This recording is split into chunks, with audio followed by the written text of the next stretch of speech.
হজরত আবদুল্লাহ ইবনে আব্বাস রাদিয়াল্লাহু তাআলা আনহুর একটি রিওয়ায়াতে হজরত আদম আলাইহিস সালামের দুজন ছেলে ছিল, হাবিল আর কাবিল। হজরত হাওয়া আলাইহিস সালাম প্রত্যেকবার একজোড়া সন্তান প্রসব করতেন, একটি ছেলে অপরটি মেয়ে। এই যমজ ভাই বোনদের বিয়ে ছিল হারাম, তাই তখন এক গর্ভে জন্মলাভ করা ছেলের সাথে ভিন্ন গর্ভে জন্মলাভ করা মেয়ের বিয়ের নিয়মই প্রচলিত ছিল। কাবিলের যমজ বোনটি ছিল সুশ্রী। যমজ হওয়ার কারণে তাকে কাবিল বিয়ে করার নিয়ম না থাকলেও তার জেদ ও হঠকারিতা ছিল যে সে তাকে বিয়ে করবেই। অন্যদিকে হকদার হওয়ার দাবি ছিল হাবিলের। এই দ্বন্দ্বের ফায়সালা হলো এভাবে, প্রত্যেকে আল্লাহর সান্নিধ্যে কিছু কোরবানি করবে, যার কোরবানি কবুল হবে তার দাবি গ্রহণযোগ্য হবে। হাবিল একটি দুম্বা ও কাবিল কিছু ফল ফলাদি কোরবানি পেশ করল। তখনকার দিনে কোরবানি কবুল হওয়ার আলামত ছিল আকাশ থেকে আগুন নেমে কবুলকৃত কোরবানি খেয়ে ফেলত। যথারীতি আগুন এসে হাবিলের দুম্বাটি খেল, কাবিলের কোরবানি রয়ে গেল, কিন্তু তা মেনে নিতে পারেনি কাবিল। প্রতিহিংসা পরায়ণ হয়ে সে হত্যা করে ফেলল তার ভাইকে। সূরা মায়েদা ২৭ থেকে ৩১ আয়াত পর্যন্ত এই ঘটনাটি সংক্ষিপ্তভাবে বিবৃত হয়েছে, যার প্রথম আয়াতটি হল, হে নবী, আপনি তাদের সামনে আদম আলাইহিস সালামের দুই ছেলের ঘটনা সঠিকভাবে পাঠ করে শুনিয়ে দিন, যখন উভয় একটি কোরবানি পেশ করেছিলেন। তাদের মধ্য থেকে একজনের কোরবানি কবুল হলো আর অপরজনেরটি কবুল হলো না।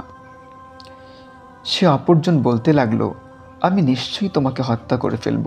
প্রথমজন বলল, আল্লাহ তাআলা মুত্তাকিদের আমলই কবুল করেন।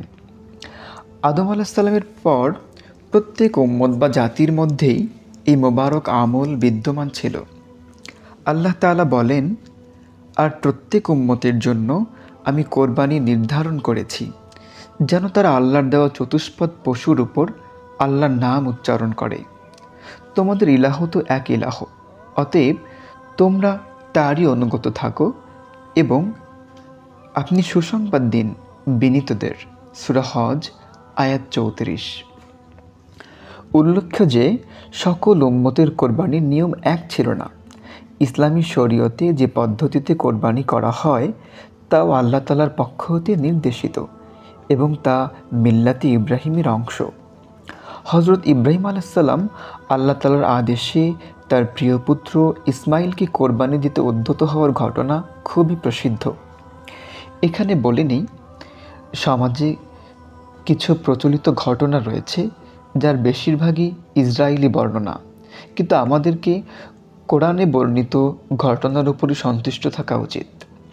তাই এখানে কোরআন মাজিদের সূরা সফফাতের আয়াত ৯৯ হতে ১০৭ পর্যন্ত বর্ণিত ঘটনার সরল মর্মার্থ তুলে ধরছি।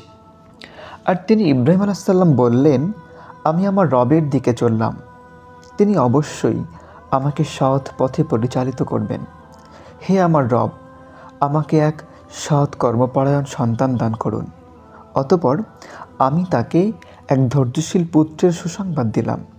অতঃপর সে যখন পিতার সাথে কাজ করার মতো বয়সে উপনীত হলো, তখন তিনি বললেন, প্রিয় পুত্র, আমি স্বপ্নে দেখেছি যে তোমাকে জবাই করছি, এখন তোমার অভিমত কি বলো?